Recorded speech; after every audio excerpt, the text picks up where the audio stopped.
Okay. So, yeah.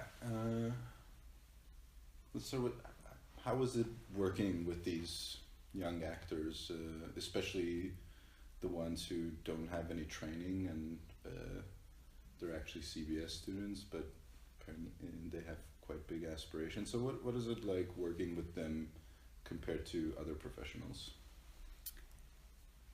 One thing is that they are very trustful.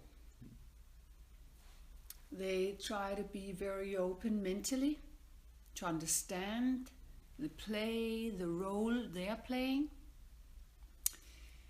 And so they're very open mentally.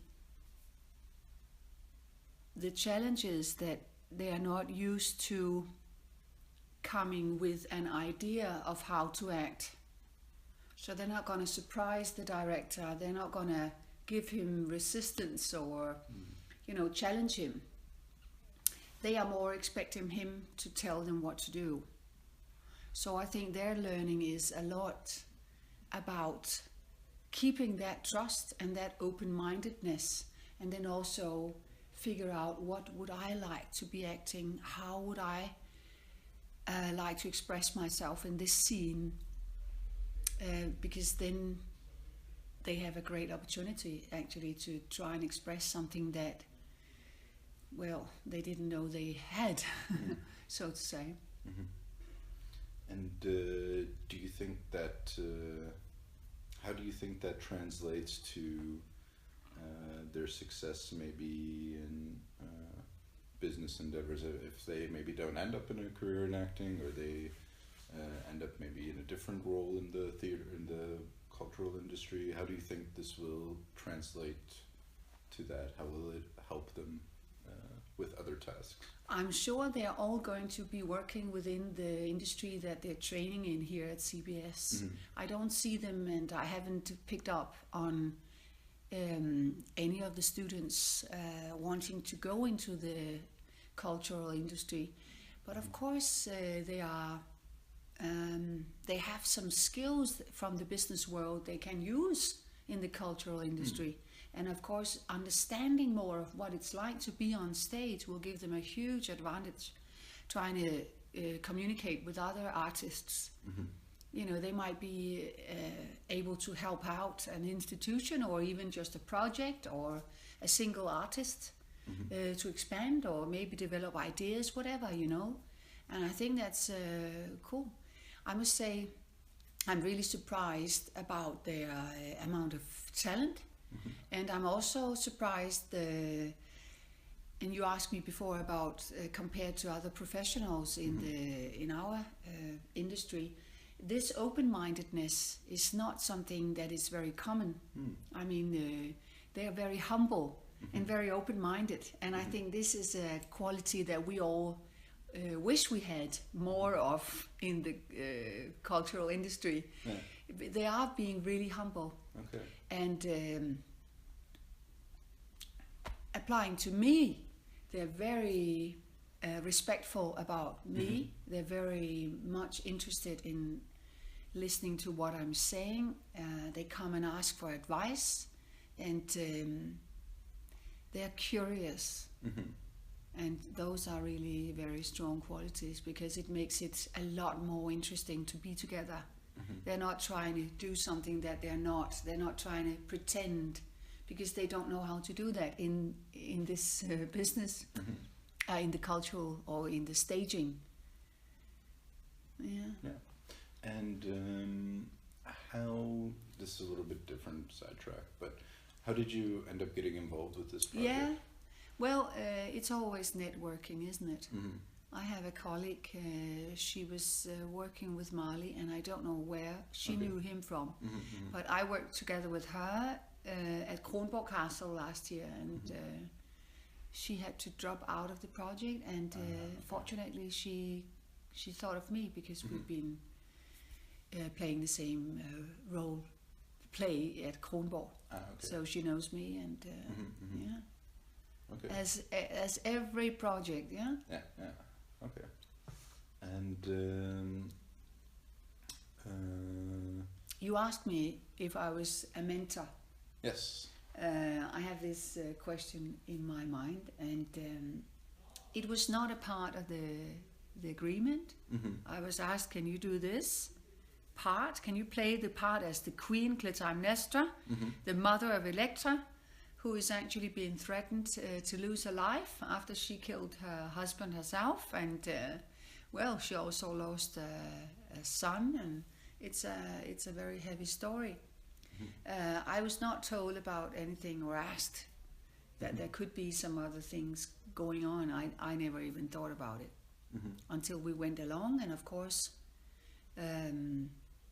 many opportunities occurred also because of Marley being very open. Yeah, it was also kind of natural for it to happen. He's a global, he has a kind of a global international attitude where you respect differences and you actually welcome any differences that come into a project, and he uses it as potential. Yeah. And the moment he introduced me to the group, he said, well, Anathea bring in a huge amount of experience that we can all benefit from. And that is also a kind of an unusual way to express within our Danish cultural industry. You know, we see other people more as competitors or whatever, you know, don't say this is my part and whatever. Marley has not at all been afraid that I would take focus and I would raise my hand and speak about what I thought we should focus on, and if I've been unhappy about the undisciplined mentality in our cultural industry in Denmark and across the world, you see a high level of discipline. People are there before they are supposed to meet. If they're late, they're extremely aware of it.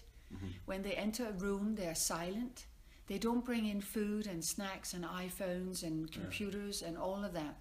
So that's a completely different working culture.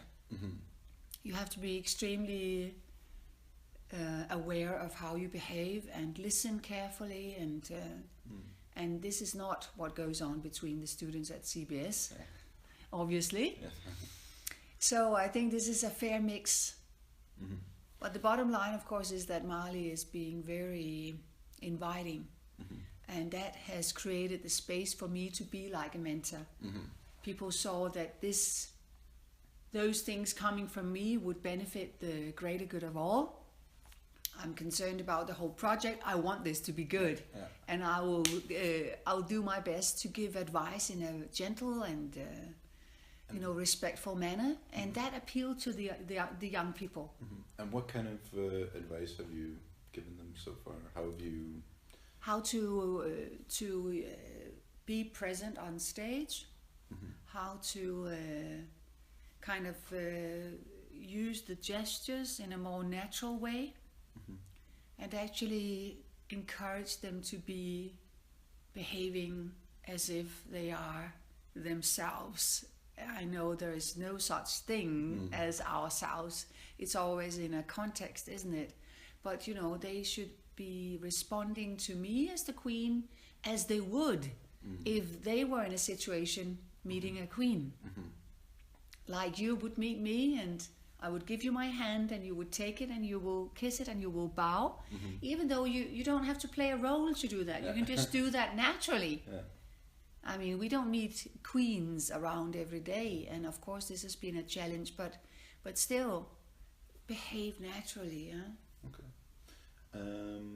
So, sorry, I have to cut it short because... Of course you have, yeah. But the last question I want to ask is, how would you characterize this play, this performance? How would you, just in a few sentences, like the play itself, Electra, and also kind of the way this troupe is working on it?